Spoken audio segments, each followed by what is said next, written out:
Hello again, everybody, and welcome to this week's version of the Railsplitter Athletics Report. We are officially closing out the month of April this week, and with that, all Lincoln Memorial University spring athletic teams are finished for the regular season. Some have already been into the postseason play as far as conference tournament is concerned.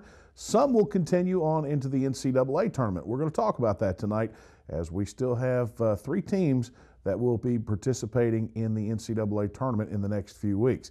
Now, for those of you who love to watch the show, and we hope that you all do, we've got Natalie Layden of the Lincoln Memorial University softball program with us this week. We'll be talking about the Lady Railsplitters season and, of course, their trip into the SAC tournament this year.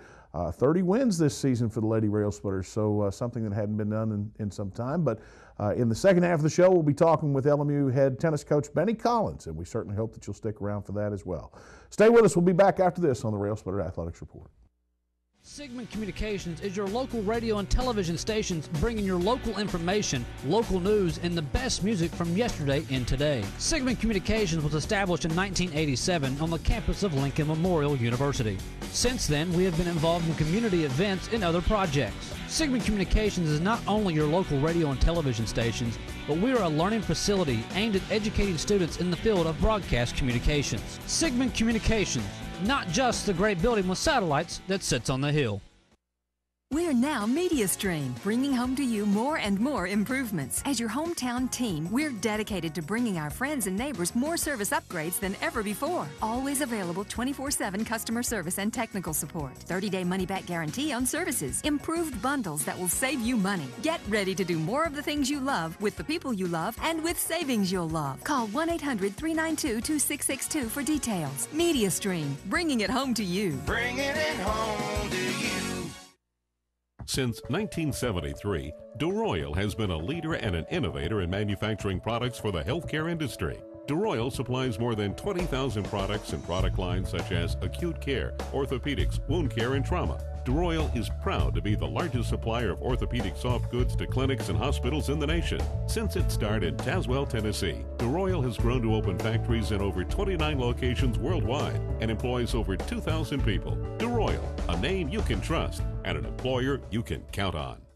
Looking for efficient, compassionate, and comprehensive health care for you and your family? Visit University Medical Clinic. All providers are faculty members of LMU's DeBus College of Osteopathic Medicine and are board certified in their specialty. Multiple specialties available including family medicine, pediatrics, OBGYN, and osteopathic manipulative medicine, with locations in Harrogate, Tazewell, and New Tazewell, and most insurance plans accepted. University Medical Clinic is here to serve you. Call 423-869-7193 for an appointment.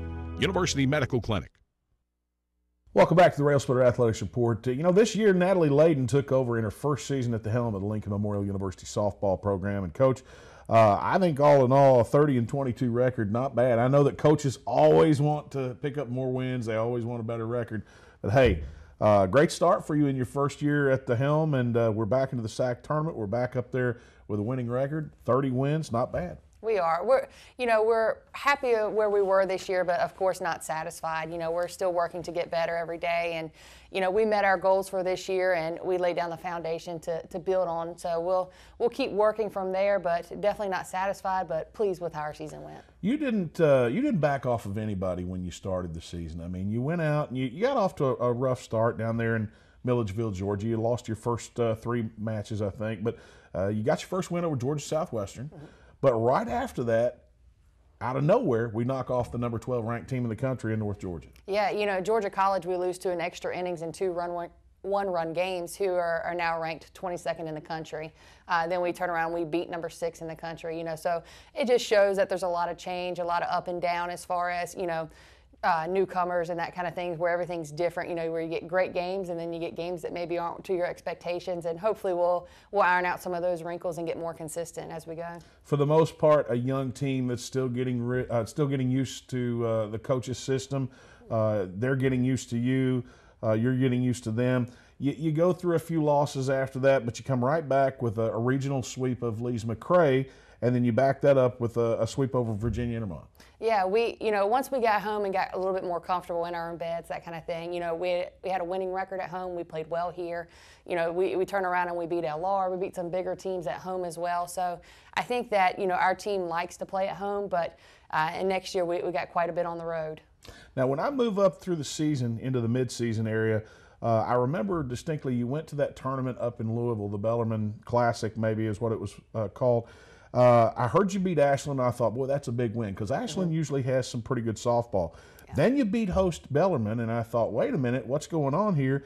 You back that up with what I would look at in normal circumstances as a regional win over Lander, and then Augusta State followed by King. I mean, you really went on a tear in that area. Now, that was 2 back-to-back tournaments, the Mid-South Tournament and the Bellarmine Classic. Right, yeah, those were great wins for our team. We played some good softball at that time, and we were actually battling injuries and everything at that point. So it was good to see our team, face some adversity, but still be able to do what we need to do to get the W.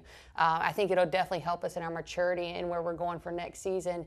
And a lot of those players got that experience that are returning, and it'll be good to see on the field. SAC opener, I know, was especially personal to you because you opened against Wingate. That's your former school, and I know that you were eager to come up and show that your team was a good team, that you were now in your head coaching career of your phase of your career. They got you in the opener, but you came back and bounced back to split that series with them. Yeah, it was a tough series. I think that our team, as far as playing their own game, they were used to that. The tension was there for myself and the other team. Our athletes probably didn't even notice, but it was a battle for sure. Our offense wasn't necessarily there in the first game, which they got us 1-0 in that one. But then to come back and beat them 8-7 was, a good win for us. And, we did some good things there to set it off for the conference. You backed that one up with a win that I know was especially dear to a lot of the Railsplitter faithful's heart when you traveled over to Jefferson City. Now, I've known Vicki Kazee Holyfield for a long, long time. We're not close friends by any means, but we're good acquaintances. I can tell you that she's a serious competitor, as you well know, having coached in the SAC. But anytime you beat Carson Newman, it's a special win. But when you go to their place and you knock them off 15-6, in 6 innings of play, you rule them on their own field, that's a walloping. Yeah, she's a great coach. Every year she comes out with a competitive team. Carson Newman's going to be tough to beat day in and day out. So for us to do that, I think our team also saw, some bright spots for our season and that kind of thing. So, it was a good win for us. Carson Newman's tough, and it was a lot of fun. I think a lot of people around LMU really enjoyed that, as did we. Carson Newman returned to favor in game 2, so the series rivalry starting to build there. And, for those of you who've been LMU fans for a long time, you know that there is no team that you love to hate more than Carson Newman, but it's a love-to-hate relationship. So you like to see those rivalries kindled up, and I think that the softball rivalry is only going to get better as long as Coach Layton's at the helm here at LMU. All right, you got a series split with Brevard. You won the opening game 4-2, lost the second one 6-4 in 8 innings. Then, some rare sweeps of LMU. Tusculum got you in both games. Catawba got you in both games. And I'm not sure that there were teams that were just that much better than us. It's almost as though we were going through kind of like a down period at that time. Yeah, we definitely started to come off that peak a little bit through that time, faced some injuries and that kind of thing. At one point we were down to 10 players with all 10 of them in the game. So it got a little shaky there at some points. And honestly, on that day, they just played better than us. It wasn't that they're more talented than us or they put a better product on the field. Just that day it happened to put up more runs. So. Series split with Anderson. Mars Hill also swept you, unfortunately. You came back, swept Newberry. You had some NAIA games against Union, some close-fought battles there. I know that they were hard to come by, the wins were, but you got those wins. Then a huge split with Lenore-Rhine to close out the regular season, and I know that one was one that I thought, well, they're coming in, they're awful strong. I don't know if we can do it, but we sure did. Right, yeah. We hadn't beat LR in 6 years. And they've got a great team. They came out and won our conference tournament. Right now they're ranked 14th in the country. So they're a good program, a solid program with a lot of experience on their team, a lot of upperclassmen who have been to postseason and played those type games. So we were really excited to get that win, and I think our kids, our seniors could leave here knowing that they had beat LR at least once in their career. Left it all out on the field in the SAC tournament opener. You lost to Tusculum in the 2013 Food Line South Atlantic Conference tournament over in Salisbury, North Carolina, 2-1. Came back in the second game, a little bit of revenge again against Carson Newman, picked up a 9-5 win in that one. Yeah, if you don't have pride for the state that you're in, you got a problem. So I think we tend to step up a little bit with the Tennessee schools, play a little bit better. There's a lot of pride there. There's a lot of athletes on those teams who also played with our athletes in high school or travel mall and those kinds of areas. So, we really come out to play hard, and it was a hard-fought game. The score was pretty high up there for our conference tournament. Danae Reed was awesome throughout that tournament for us, and in that game had 2 home runs and 6 RBIs by herself. So, we were pretty excited about that. Reed named to the All-SAC tournament team, as you see here. Only a junior. She's an infielder. She'll be returning next year for her senior season, and I know you're glad to see her coming back. Yeah, absolutely. We've got a group coming back that are going to do some good things for us. It's all about getting the good ones on the bus and the wrong ones off. And, I feel like at this point we've done that, and we're excited to move forward. All right. Lady Railsplitters fall in the third game of the SAC tournament to Wingate University, 5-1 the final there. They end the year at 30-22. They finished the conference schedule at 7-11. Now, all that said, Coach, you're going to graduate 2 seniors. One's a utility player in Sarah Walls. I know she played a big role for you on the infield this year. I saw her make some spectacular plays over there. I think it's second base in a couple of the games that I witnessed on the radio this year. Sierra Mudd, also, I think a 4-year player for us. She's an outfielder, 5'6" senior out of Washburn, Tennessee. But for the most part, you've got a very young team returning. We do. And, Walls on the infield is definitely going to be missed, and what she's done and the consistency there. And also Sierra Mudd in right field. She's held that down for us all season. Both of those have been strong forces for us, and, will be missed. But we do feel that we'll be moving in a positive direction with the group that's returning. And, we've had our end-of-the-year meetings, and they're all really excited about what we've got to do and, our plans for the summer and where we're going to go. And, we're really looking forward to it. I know that the athletic directors throughout the South Atlantic Conference have recently voted to lift the restrictions on scholarships. Of course, the NCAA allows, for Division II, allows a certain amount of scholarships for its institutional members. The SAC prohibits that. They put on restrictions. Lifting those restrictions, what will that do for your program? Oh, it'll be huge. You can have those athletes who maybe academically aren't as strong, still be able to come in here, help them throughout the time, but yet give them the money that they deserve for the product they're going to put on the field for us, But when you go to more of a head count in that situation, it just really helps free up a lot of money as far as where you can move it around, what you can do with it. It gives you more flexibility as a coach, not having to worry about, other monies that come into play that are countable. So that'll really help our program grow and develop our roster. Now, with that being said, and we've got a few seconds left, how much of your recruiting did you have done before you found this out? Pretty much all of our recruiting is done at this point. And granted, that's not until the 14-15 year. So our 14 class right now is pretty much finished. They've verbal to this point, and so now we're looking at the 2015 class. So that's where our money will more likely come into play. But it'll also help provide some depth for our team that we don't necessarily have right now as the more money comes available. Well, Natalie, great season. We want to congratulate you on your first year at the helm. We wish you the best of luck next year. We're looking forward to it. Thank you. Me too. Natalie Layden of the Lincoln Memorial University softball program. We're going to take a break. When we come back, we'll talk with Benny Collins of the LMU men's and women's tennis programs right after this. I will help families adopt children from around the world and in our own backyard. I am teaching ethics to the next generation of lawyers. I will make a difference for the underserved of this region. I will be an advocate for my clients. As a prosecutor, I fought for those who couldn't speak for themselves. I'm a lawyer and professor. I will be a lawyer. I will be a lawyer. I will be a lawyer. I guess we'll take Morty. Yes. Pick last. Ouch. A vault will put you back on top. It quenches and kicks. Incoming! Yeah!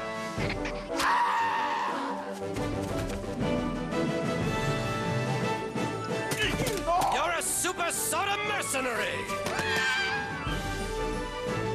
Vault!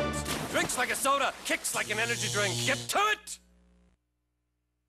History comes alive at the Abraham Lincoln Library and Museum on the campus of Lincoln Memorial University in Harrogate, Tennessee. Located 60 miles north of Knoxville and 5 minutes from the entrance of Cumberland Gap National Historic Park, the museum is home of one of the largest privately held Lincoln collections in the country. A place to learn and play. My museum includes interactive exhibits as well as special events and educational programs. For more information, go to www.lmunet.edu. We represent the Coke brand. We would like to sue Coca-Cola Zero. Would you say that we have a case? For what? For taste infringement. We want to just sue them back to the Stone Age to send a message that they're tampering with really the flagship of the company.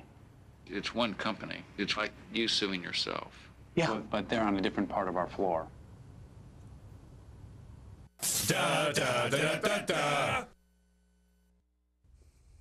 Welcome back to the Railsplitter Athletics Report. Benny Collins, now head coach of the LMU men's women's tennis programs, joins us. And Coach, both your teams competed over the weekend in the 2013 Food Lion South Atlantic Conference Tournament. That was over in Rock Hill, South Carolina at the Rock Hill Sportsplex. For the Lady Railsplitters, they fell in the opening round, the quarterfinal round of the tournament. I believe Anderson was the opponent. Correct. Now with that, your Lady Railsplitters bring their season to a close.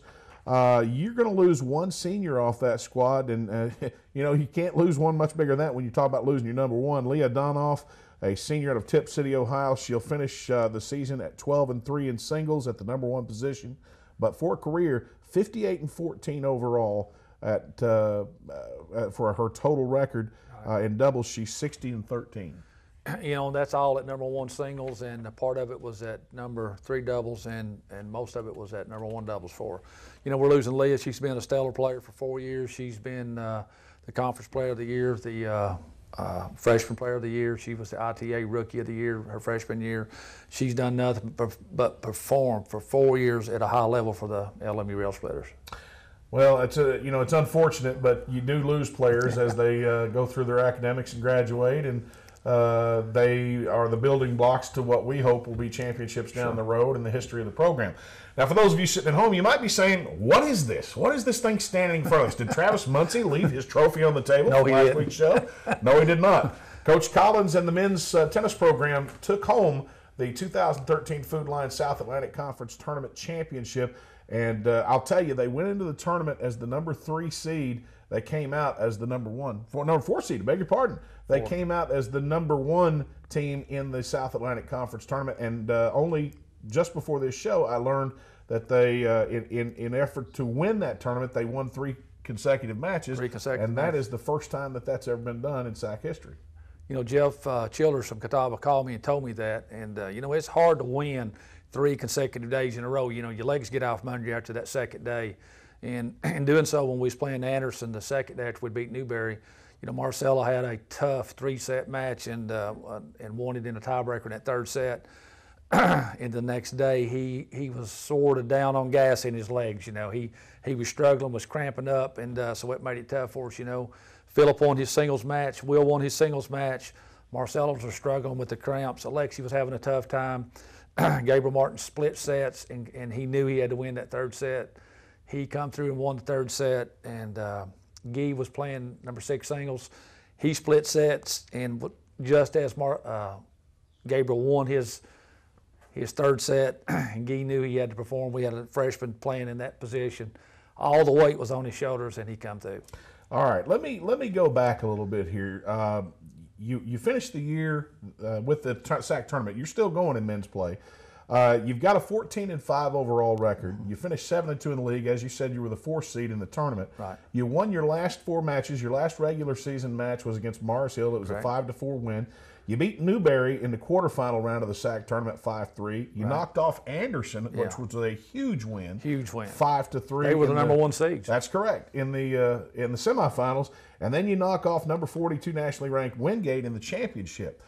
You take home your 2nd SAC championship in 4 years, but when we won it the first time, we were the number 1 seed going into the tournament. Correct. And we were supposed to win. We were supposed to Compare this win to 4 years ago. Well, they were both very, very sweet, you know, but this coming from the 4th seed, winning 3 times, splitting sets and playing it right down to the wire in each match with Anderson 5-4 and beating Wingate 5-4. It was awful nice. Sure was. Well, tell you what, there were people glued to the internet that weren't over in Rock Hill that were watching this thing unfold, and actually the live stats froze up on me here, and I was going back and forth through the glories of technology. Mike Smith was there and texting back and forth the standings of the tournament. Lo and behold, the Railsplitters came out a winner, which was at that time LMU's third SAC championship this year, because the men's basketball team won the regular season title. The golf team had won the SAC championship the week before that. So Coach Collins comes back with a little more hardware. Now, with that, while we still do have some NCAA tournament play ahead of us, and that's going to be down in Savannah, Georgia, 2 o'clock on April the 27th, you're going to lose 2 seniors after this year's team ends its career. And Victor Moore is going to be one of those. He's out of Guatemala City, Guatemala. And then, of course, Philip Hoffman, the Dragon Slayer, the Hoffinator, whatever you want to call him, probably the best tennis player of all time to ever play at LMU, and without a doubt, a future Hall of Famer. You said it all right there in one sentence. You know, I mean, how can you take a guy and replace a guy like him? I mean, he's done everything you could ask of a player. I mean, he's been great. Philip Hoffman, 15-3 this season in singles play at the #1 position. 70-6 career record here at Lincoln Memorial University. That is just unbelievable. And from doubles play, he was 10-7 this year. Didn't have the best doubles season he's had since he's been here, but finishes his career at 62-16. He's amazing. You know, he's been a 4-time first-team All-Conference. He was the Freshman Player of the Year. He's been the Conference Player of the Year. He's been our most valuable player 3 times, and you know, he's just done nothing but perform. This team is destined to face off against Limestone in the opening round of the NCAA Division II Regional Tournament. That's going to be down in Savannah, Georgia. Armstrong Atlantic State University, defending national champion, are the host institution for this tournament.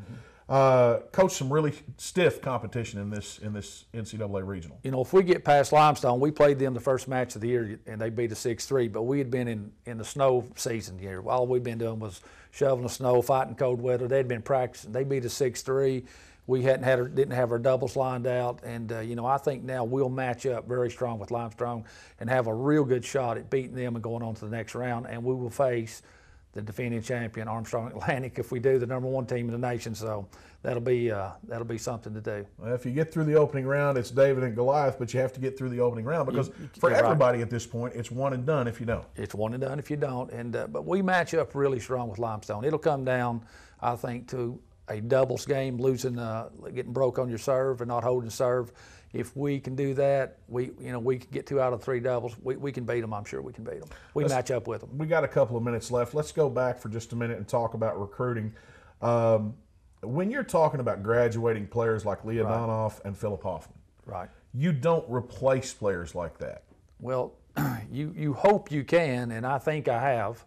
I don't know if I've fully replace Mr. Hoppin. It'll be yet to be proven. But, you know, today I'm sending the papers to a young man, and he can fill the shoes about anybody on anybody's #1. He has an amazing record right now for what he's done. He's really a great player. And on Leah's side, you know, we've replaced her with a little girl from Canada I think she's as good as Leah is. She's fabulous. And we're signing another player today from close to Russia over there, the Ukraine. And she is a stellar player too, so we're going to be in good shape next year on both sides. What do we got coming back? You mean next year on the whole team? On both teams. Well, we got all the guys back except for Victor and Philip, and you know, we've got 4 juniors coming back on the men's team. You know, we've got Michael Conan, we've got Alexi Minovisky, we've got Gabriel Martins, and we've got Marcel Album, and they're all stellar players. And you know, we add this new guy with them. To go with that, we're going to have a pretty strong lineup, and I think we're getting Mr. Stephen Hall back. His health condition is improved, so he's coming back to us too. So we'll have the men should be right in the boat again to go right after it again next year. And you know, we get the 2 players that I'm talking about bringing in on the girls' side with the juniors that we have on that team. You know, we've got Alexander Granger, we've got Aura Penalosa and Jessica Baker. They're all seasoned veterans, and you know, they'll be seniors next year, so we should be in great shape on the women's side. I'm looking to compete for the championship with both teams. Well, for those of you who don't know, there's 3 seasons for Coach Collins. There's tennis season, there's tennis recruiting season, and then there's hunting season. And whether it's deer, duck, or turkey, it depends. Now I'm told there's a rumor going around campus that this is going to be made into several turkey calls. I don't know, and possibly a duck call. But that's yet to be seen. I think he's going to have to give that up to somebody else here on campus for a while, though. I think that'll go in the trophy case, pretty sure. Coach, congratulations on a great year, and we wish you the best luck in recruiting in next season. Thank you. All right, we're going to take a break. We'll come back and close things out here on the Railsplitter Athletics Report. Nestled at the foot of the Cumberland Gap, Lincoln Memorial University honors the vision and spirit of Abraham Lincoln. Lincoln's values are perfectly in sync with the modern educational experience at LMU. Our students find personal attention is a way of life and a way to success. If Lincoln Memorial University fits your vision of college, visit our website at lmunet.edu for more information. Sigmund Communications is your local radio and television stations bringing your local information, local news, and the best music from yesterday and today. Sigmund Communications was established in 1987 on the campus of Lincoln Memorial University. Since then, we have been involved in community events and other projects. Sigmund Communications is not only your local radio and television stations, but we are a learning facility aimed at educating students in the field of broadcast communications. Sigmund Communications, not just the great building with satellites that sits on the hill. We're now MediaStream, bringing home to you more and more improvements. As your hometown team, we're dedicated to bringing our friends and neighbors more service upgrades than ever before. Always available 24/7 customer service and technical support. 30-day money-back guarantee on services. Improved bundles that will save you money. Get ready to do more of the things you love with the people you love and with savings you'll love. Call 1-800-392-2662 for details. MediaStream, bringing it home to you. Bringing it home to you.